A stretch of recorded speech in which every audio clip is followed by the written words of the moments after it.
Tous les 4 ans, le monde retient son souffle pendant 10 longues secondes. Voilà, c'est parti, Bolt n'est pas super bien parti, c'est Gatling qui a pris un super départ. And here comes Usain Bolt qui va le faire, Usain Bolt champion olympique. C'est l'épreuve reine, au milieu de 328 autres à l'affiche des Jeux Olympiques de Paris 2024. Bien loin des Jeux antiques qui ne comptaient à leur début qu'une seule épreuve, le stadion, une course de presque 200 mètres. Très proche de notre épreuve phare, Usain Bolt, qui détient aussi le record du 200 mètres, aurait pu facilement être champion. En réalité, pas vraiment. Les JO dans l'ancien temps étaient complètement différents.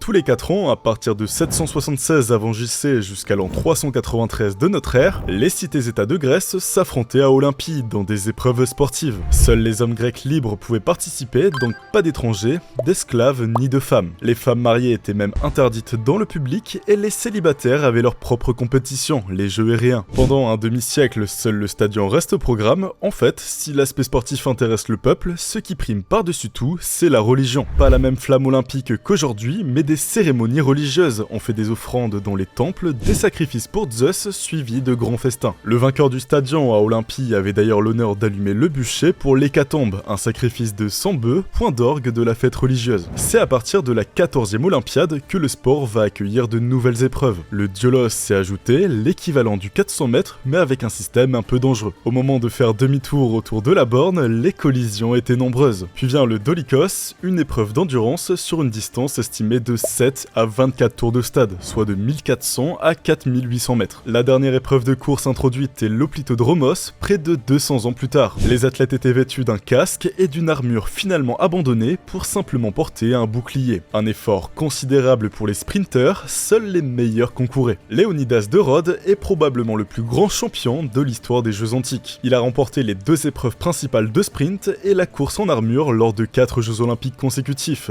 12 victoires en 12 ans, les 3 dernières à l'âge de 36 ans. Seul Michael Phelps a fait mieux avec 23 titres olympiques. Et le marathon dans tout ça ? Étonnamment, il n'y en avait pas, ajouté seulement en 1896. C'est tout pour les épreuves de course, mais il y avait d'autres disciplines, dans le pentathlon qui réunissait 5 sports en une seule journée. Une course de stadion, du saut en longueur, du lancer de disque, du lancer de javelot et enfin de la lutte. Et je suis fatigué. Pour être vainqueur, plusieurs théories, remporter toutes les épreuves, mais ça paraît impossible. Deuxième théorie, être victorieux d'au moins 3 des 5 épreuves. La troisième est ma préférée, les 2 meilleurs athlètes s'affrontaient pour l'épreuve finale, la lutte, et le vainqueur du combat remportait le pentathlon. Mais n'imaginez pas que c'était les mêmes épreuves qu'aujourd'hui, on en est loin. Pour le saut en longueur, les Grecs s'élançaient pour 5 sauts sans élan, accompagnés d'une douce mélodie de flûte. Dans leurs mains, des pierres ou des poids en plomb qu'ils utilisaient pour se propulser plus loin. Leur javelot ressemblait davantage à des frondes, car les athlètes utilisaient une sangle en cuir dans laquelle ils glissaient 2 doigts pour lancer. Le disque était le même pour tous les participants, mais sa taille et son poids variaient considérablement d'une édition à une autre. Le plus flagrant, c'est qu'à l'exception du lancer de disque, toutes les disciplines avaient un lien avec la guerre. Le saut en longueur servait à franchir des obstacles naturels, le javelot à attaquer à distance, tandis que sur le champ de bataille, la course et la lutte étaient utiles. Cette dernière avait aussi sa propre épreuve hors pentathlon. De type, la lutte debout où les athlètes huilés et dans une fosse de sable devaient projeter leurs adversaires 3 fois au sol pour remporter la victoire, et la roulée prenant fin dès qu'un des combattants ne peut plus continuer. Mais ce n'était pas le seul sport de combat, et loin d'être le plus redoutable. Le pugilat était l'équivalent de la boxe moderne. Sans catégorie de poids,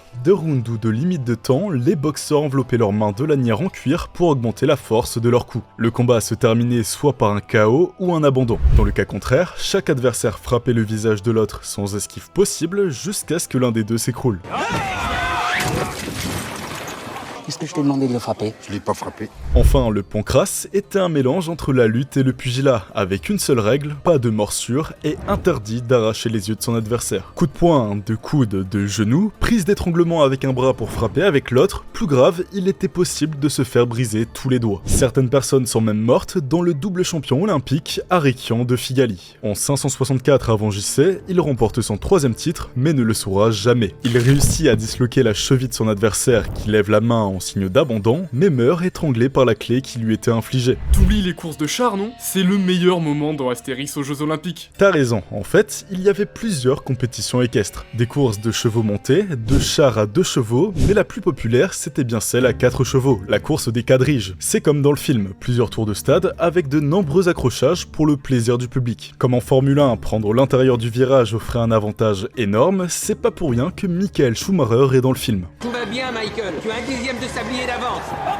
Les conducteurs de chars, les origes, devaient donc avoir une habileté maximale pour gagner. Les investisseurs riches choisissaient les meilleurs concurrents et prenaient en charge les dépenses, et le vainqueur célébré n'était pas l'orige, mais le propriétaire des chevaux. C'est comme ça qu'une femme qui possédait un attelage a pu devenir championne olympique à 2 reprises, malgré l'interdiction. Le programme s'étant enrichi avec le temps, à leur apogée, les Jeux durent 5 jours. Sur une période de 1168 ans, 4237 champions olympiques seront honorés, considérés comme des héros par leur peuple. Les Grecs pensaient que les athlètes avaient des pouvoirs spéciaux et que les vainqueurs étaient favorisés par les dieux. Milan de Crotone, qui a remporté 6 fois le titre de lutte, est entouré de nombreuses légendes sur ses exploits, capable de faire éclater des cordes en gonflant les veines de ses tempes ou sauver des personnes d'un effondrement. Puis un beau jour, il finit par être piégé en essayant de fendre une souche à main nue, puis dévoré par des loups ou un lion selon la version. Un autre athlète, Théagène de Thasos, était tellement idolâtré que des archéologues ont découvert un autel où il était vénéré, mais un tel statut n'était pas sans conséquences. Les scandales des Jeux antiques. Pour arriver à un tel niveau de reconnaissance, certains ont enfreint le serment olympique. J'imagine que ça n'a pas changé et que certains sportifs se dopaient déjà. Pas comme aujourd'hui, mais ils avaient des petites techniques pour augmenter leur performance. Oublie la potion magique, ça passait plutôt par la consommation d'aliments spécifiques. Des plantes ou plus bizarres, du lait maternel, mais surtout de la viande. Les lutteurs préfèrent le porc, réputé pour sa résistance, tandis que les sauteurs se tournent vers la viande de chèvre pour bondir comme elle. Les lanceurs et les boxeurs choisissent le taureau, considéré comme l'animal le plus puissant. Mais le plus efficace, c'était l'absorption en grande quantité de testicules de mouton pour augmenter sa testostérone. Non, ce qui a été source du plus grand nombre de scandales, c'est autre chose. Surprise. C'est un petit cadeau. Vous savez comment nous intitulons cette action?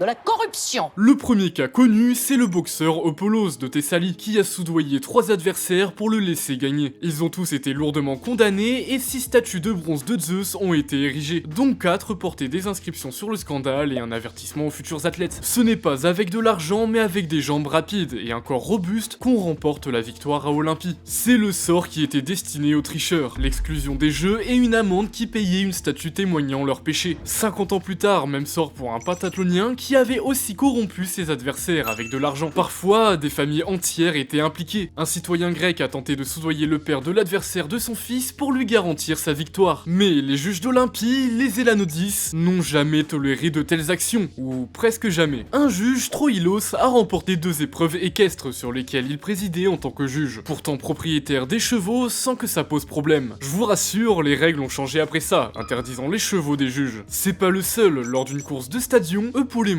d'Hélice arrive au coude à coude avec Léon d'Ambracie. Difficile de savoir qui a gagné, mais 2 des 3 juges donnent Eupolemos vainqueur. Ils sont originaires de la même cité que lui, et Léon les accusera d'avoir été corrompus par de l'argent. Le verdict est étrange. Les juges sont sanctionnés, et l'amende aurait été reversée à Léon en guise de compensation. Eupolemos conserve sa victoire pour des raisons religieuses ayant été choisi par les dieux pour gagner. Mais le cas le plus connu de corruption est arrivé bien plus tard. Après avoir conquis la Grèce, les Romains sont autorisés à participer au jeu à partir de l'an 146 avant Jésus-Christ. Plus de 200 ans plus tard, l'empereur Néron, grand fan de courses de chars mais très mauvais conducteur, décide de participer, en changeant quelque peu les règles à son avantage. Il soudoie les juges pour le déclarer vainqueur de 6 épreuves, dont celle-ci, alors qu'il a chuté et n'a même pas fini la course. Néron meurt l'année suivante et ses titres lui seront retirés. La triche ne s'arrêtait pas là, chaque épreuve avait ses règles et même les tricheurs pouvaient gagner, en courant ainsi des coups de fouet s'ils enfreignaient les règles. Les faux départs étaient courants dans les courses et dans le pugilat, certains frappaient volontairement les parties génitales de leurs adversaires. C'était calculé, après avoir subi les coups de fouet, le combat reprenait et l'adversaire pouvait encore souffrir, rendant sa défaite plus rapide. Pire, d'autres ont tenté de crever les yeux de leurs adversaires. Encore plus surprenant, il se pourrait que certains aient essayé de gagner grâce à de la magie noire. Au-delà de la triche et de la corruption, les scandales ont persisté pour d'autres raisons. Actuellement, on rigole de l'organisation des Jeux Olympiques de Paris, mais je peux vous dire qu'à l'époque, c'était bien pire. Déjà, les sportifs devaient arriver un mois avant les Jeux pour s'entraîner sous surveillance. En cas de retard, les seules excuses acceptées étaient la maladie,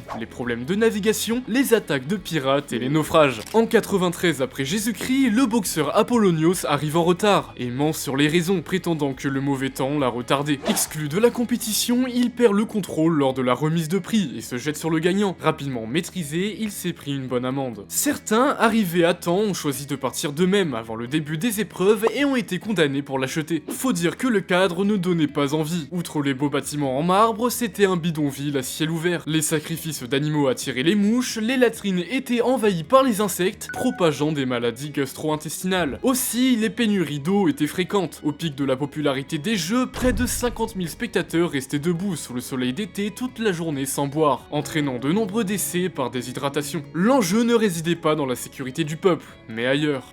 Les Jeux antiques ternis par l'argent et les conflits. Pendant longtemps, les athlètes se contentent de la grâce des cieux comme récompense. Oubliez les médailles, seul le premier recevait une couronne d'olivier sacré. Du moins à Olympie, car en Grèce antique, il existait au total 4 jeux panhelléniques, avec quelques différences. À Némée, où Zeus était aussi vénéré, les vainqueurs recevaient une couronne de céleri sauvage. À Corinthe, en l'honneur de Poséidon, c'était une couronne de pin, et à Delphes, consacrée à Apollon, la récompense était une couronne de laurier. Certains athlètes ont été récompensés financièrement par leur cité ou des mécènes pour augmenter leur fierté. Les plus chanceux ont même reçu d'autres avantages comme de la nourriture, des vêtements ou encore des terres. Mais en réalité, les grandes gagnantes des Jeux étaient les cités-états d'origine des athlètes. Remporter des victoires aux Jeux témoignait de l'excellence de la cité et était perçu comme bénéfique pour sa protection par les dieux. C'est pour ça qu'on essaye de convaincre les meilleurs athlètes de venir chez soi en les naturalisant et en leur offrant des privilèges comme des terres. Le tyran de Syracuse a ainsi persuadé Astylos de Crotone de rejoindre sa cité. Le peuple de Crotone, d'où il était originaire, n'a pas aimé, a renversé la statue qui avait été érigée en son honneur et transformé sa maison en prison. Un autre athlète, Sotadès, a gagné pour la Crète en 384, mais a concouru pour Éphèse ensuite, ce qui a scandalisé les Crétois qui le condamnèrent à l'exil. C'est de bonnes guerres entre les cités-états, mais certaines ont connu de plus gros ennuis. Une trêve des combats avant les Jeux était établie pour permettre aux athlètes et spectateurs de se diriger tranquillement vers Olympie. En 420 avant JC, durant la guerre du Péloponnèse en Grèce, causée par la peur de l'impérialisme athénien chez Sparte et ses alliés, Sparte rompt la trêve en envoyant des soldats à Lépréon. Refusant de payer l'amende qui leur est infligée, ils sont exclus des Jeux cette année-là. Mais l'un de leurs athlètes participe à la course de chars en se faisant passer pour un représentant de Thèbes. Il remporte la victoire, mais une fois démasqué, il est fouetté et la victoire est attribuée à Thèbes, sans mention de son nom. C'est ni la première, ni la dernière fois que la trêve a été violée. Le cas le plus iconique s'est déroulé 14 éditions plus tard. Les Arcadiens, alliés de Pise, en conflit avec la cité d'Élise depuis des siècles dans l'organisation des Jeux, décident de reprendre l'occupation d'Olympie. Les Éléens sont indignés et se rendent aux Jeux avec leurs athlètes et leur armée. Alors, pendant l'épreuve de lutte, le chaos éclate. Dans le sanctuaire même, des affrontements brutaux ont lieu et les Arcadiens s'emparent d'Olympie. Cette confrontation montre comment les rivalités politiques et territoriales pouvaient impacter la compétition. Au fil du temps, les Jeux perdent de leur prestige, et en l'an 393, c'est le clap de fin.